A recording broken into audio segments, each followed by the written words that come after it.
सपने देखने वाली बहू। गुप्ता जी की बहू अंजलि को सपने बहुत आते थे। एक दिन सुबह सुबह जब अंजलि सोकर उठी, सासू माँ जानती हैं क्या होने वाला है? अरे क्या हुआ, फिर से कोई नया सपना देख लिया क्या? हाँ सासू माँ, बहुत जोर से बरसात आने वाली है। आज कोई कपड़े मत धोना, सूख नहीं पाएंगे। अरे बहू, बाहर तो इतनी तेज धूप निकली पड़ी है, तुमको कहाँ बारिश नजर आ रही है?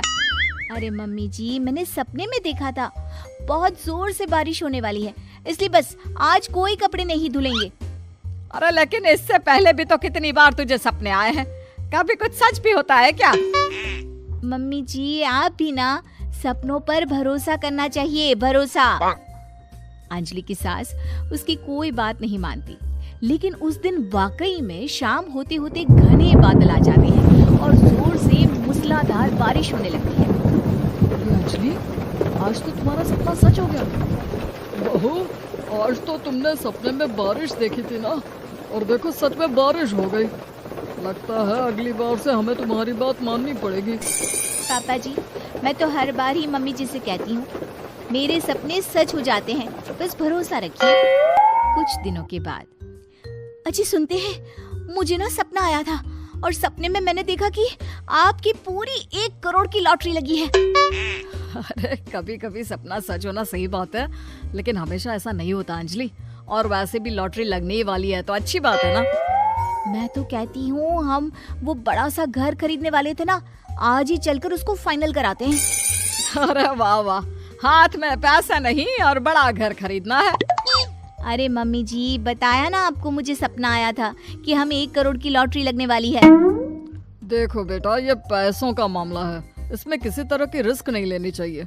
और जब तुम्हारा सपना सच हो जाए तब तुम घर खरीद लेना। मम्मी पापा ठीक कह रहे हैं अंजलि, अभी इतनी जल्दबाजी करने की क्या जरूरत है? मैं कुछ नहीं जानती, मुझे वो घर चाहिए तो चाहिए। और आपको प्रॉब्लम क्या है? कुछ दिनों में तो पैसे आने ही वाले हैं लॉटरी से। हाँ तो जब पैसे आ जाएंगे तब खरीद लेंगे ना। पर हमारी अंजलि खाना पीना छोड़कर जिद पकड़कर बैठ जाती है। आखिर मजबूर होकर अंजलि के पति को उस घर को बुक कराने के पैसे देने पड़ते हैं। कई दिन बीत जाते हैं, लेकिन अंजलि के पति की कोई लॉटरी नहीं लगती। कुछ दिनों के बाद, तुम्हारे सपने के चक्कर में तो सब खराब हो गया अंजलि। ना लॉटरी लगी, ऊपर से बेकार में ही सारी जमा पूंजी उस घर को खरीदने में खर्च हो गई। थोड़े दिन तो इंतजार करो, अब ऐसा थोड़ी ना होता है कि आज सपना आया और कल आपकी लॉटरी लग गई। मैंने तो पहले ही कहा था, तुम्हारी बीवी को तो हर सपने पर विश्वास करने की आदत पड़ गई है। ऐसा भी कहीं होता है क्या? कुछ दिनों के बाद अचानक से अंजलि के पति के पास एक फोन आता है और पता चलता है कि उसकी 1 करोड़ की लॉटरी लग गई है। अरे वाह अंजलि, ये तो कमाल हो गया, मेरे तो सच में लॉटरी लगी। अरे भगवान भला करे तुम्हारा। हाँ हाँ बहू, अब तो तुम जो कहोगी हम वो सब बात मानेंगे। तुम्हारे सपने का मतलब तो पूरा का पूरा सच होता है। अरे बिल्कुल ठीक कहते हैं, मैं तो बेकार में ही बहू को उल्टा सीधा सुनाती थी। अरे इसके सपने तो वाकई में सही हो जाते हैं। अपने घर वालों की बात सुनकर अंजलि मन ही मन बहुत इतराती है। उसे लगता है कि अब वो जो भी सपना देखेगी सच हो जाएगा। और इसी चक्कर में एक दिन अंजलि को सपना आता है कि अचानक उनके घर पर बहुत सारे मेहमान आने वाले हैं। यही सोचकर अंजलि अपनी सास को कहकर बहुत सारा खाना पहले से ही बनाकर रख लेती है। सुबह से शाम हो जाती है। हमने इतना सारा खाना बना लिया, लेकिन हमारे घर तो कोई मेहमान आया ही नहीं। हाँ मम्मी जी, अब तो रात होने आई है, लगता है ये खाना हम लोगों को ही खाना पड़ेगा। गुप्ता जी का परिवार पूरे 2 दिन तक उस खाने को खाकर खत्म करता है, लेकिन अंजलि की अपने सपनों पर भरोसा करने की आदत इतनी जल्दी छूटने वाली कहाँ थी। एक दिन अंजलि की सास अपने किसी रिश्तेदार के घर जाने के लिए कहती है, अरे अंजलि बहू, मैं जरा 2 दिन के लिए बुआ जी के घर जा रही हूँ। देखो तुम पीछे से घर को अच्छी तरह संभाल लेना। हाँ ठीक है मम्मी जी, आप चिंता मत करिए, मैं सब कुछ अच्छे से संभाल लूंगी। बहू, वैसे तो तुम सब कुछ बहुत अच्छे से ही करती हो, लेकिन देखो ये जरा ना सपनों पर भरोसा थोड़ा कम किया करो बेटा। क्या मम्मी जी, मेरे इतने सारे सपने तो सच हो जाते हैं, उसके बाद भी आपको शक ही रहता है हमेशा। अरे बेटा, कभी कभार की बात अलग है, लेकिन हमेशा इन बातों पर भरोसा करना बहुत बड़ा नुकसान भी करवा सकता है। तुम्हें इस बात को समझना चाहिए। ठीक है मम्मी जी, समझ गई। अब आप आराम से जाइए, मैं सब कुछ बहुत अच्छे से कर लूंगी। अंजलि की सास बुआ जी के घर चली जाती है। उसके जाने के बाद अंजलि एक दिन सुबह सोकर उठती है और जोर जोर से रोने लगती है। अरे क्या हुआ अंजलि, तुम रो क्यों रही हो? बहू सब ठीक तो है ना? क्या कोई बुरा सपना देखा?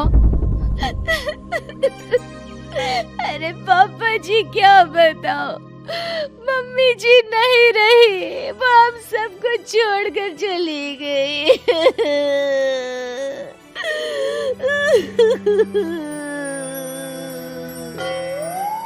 छोड़कर चली गई?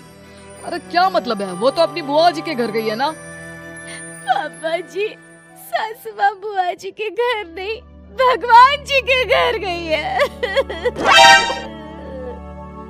अरे अंजलि, सुबह सुबह कैसी बात कर रही हो? बुआ के घर गई है, कुछ नहीं हुआ है उनको। मैंने सपने में देखा था, मम्मी जी भगवान को प्यारी हो गई है। अंजलि का पति उसे समझाने की कोशिश करता है, लेकिन अंजलि के बार बार कहने पर वो भी इस बात पर भरोसा कर लेता है कि अब उसकी माँ दुनिया में नहीं रही। सारे गांव में ये खबर फैल जाती है कि अंजलि की सास की मौत हो गई। भगवान, अब हम क्या करेंगे? तुम्हारे सर से माँ का साया उठ गया। मैं तो कहती हूँ पापा जी, इनको बुआ जी के घर जाकर मम्मी जी की डेड बॉडी को ले आना चाहिए, तब तक हम उनकी अंतिम यात्रा की तैयारी करते हैं। अंजलि का पति अंजलि की बात सुनकर बुआ जी के घर के लिए रवाना हो जाता है। उधर अंजलि अपनी सास के अंतिम संस्कार की सारी तैयारियां कर लेती है। मोहल्ले के सारे लोग वहां पर आकर इकट्ठा हो जाते हैं। बहुत बुरा हुआ, मेरी सास मुझे बहुत प्यार करती थी, बुआ जी के घर गई थी। अरे हमको क्या पता था कि भगवान जी के घर जा रही है। अंजलि ने अपनी सास की तस्वीर पर हार पहनाकर घर के बीचों बीच रख दिया। सब लोग आकर गुप्ता परिवार को सांत्वना दे रहे थे। थोड़ी देर बाद अंजलि का पति घर आता है और साथ में अपनी माँ को भी ले आता है। अरे बहू, मेरी तस्वीर पर हार क्यों चढ़ा रखा है? सब लोग अंजलि की सास को देखकर डर जाते हैं। अरे आप लोगों को डरने की कोई जरूरत नहीं है, मेरी माँ जिंदा है। ये तो मेरी बीवी के सपने के चक्कर में हम लोगों ने अपनी माँ को मरा हुआ समझ लिया।